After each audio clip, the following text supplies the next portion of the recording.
Hey, welcome back, and today we will look at a problem solving and data analysis question.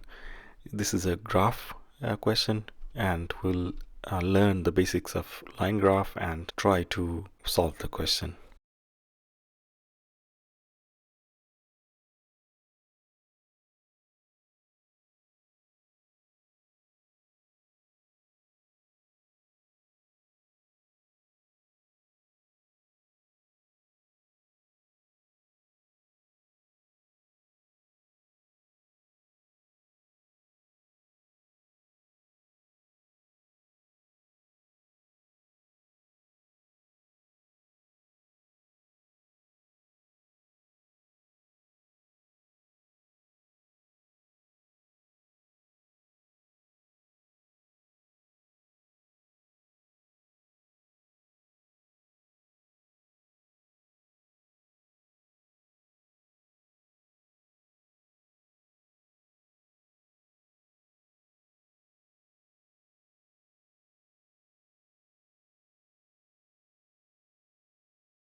Let's try to solve this question.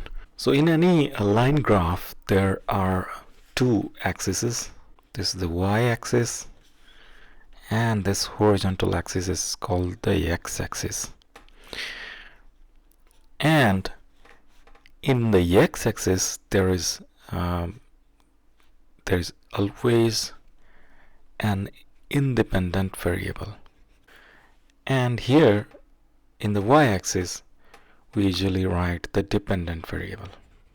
So here in this case, the year is the independent variable, and the variation in the number of sold pieces is written in the y-axis.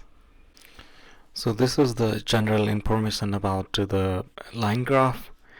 Now let's look at the question here. Number of portable media players sold worldwide each year. So this graph shows the number of pieces of the portable media players sold in different years from 2006 to 2011.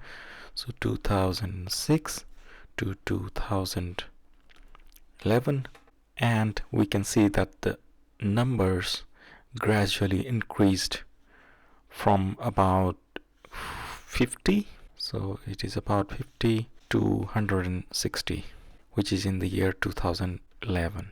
This is in the year 2006. So we see a linear graph here. Now let's check what the question is trying to ask. So according to the line graph above, the number of portable media players sold in 2008 is what fraction of total number sold in 2011.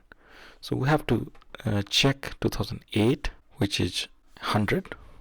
2008 is 100, and 2011 is this, which is, we have already written that it is 160. So here the question asks that what fraction of the numbers sold in 2011 is to numbers sold in 2008.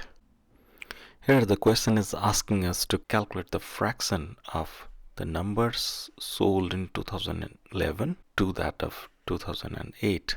So for example, if we say that the number sold in 2011 is 200, then we would say that the numbers sold in 2008 is half the number of units sold in 2011. It is calculated by just dividing the numbers sold in 2008 by 2011. So this is 1 by 2. So half of the numbers sold in 2011 were sold in 2008. Similarly, to calculate answer to this question, we will just divide numbers sold in 2008 by the numbers sold in 2011. 0 and 0 cancels out. If we divide by 2, this will be 5 and 8. So 5 by 8 is the answer to the question, and if you want you can just use the calculator and find the decimal value, but this would work fine.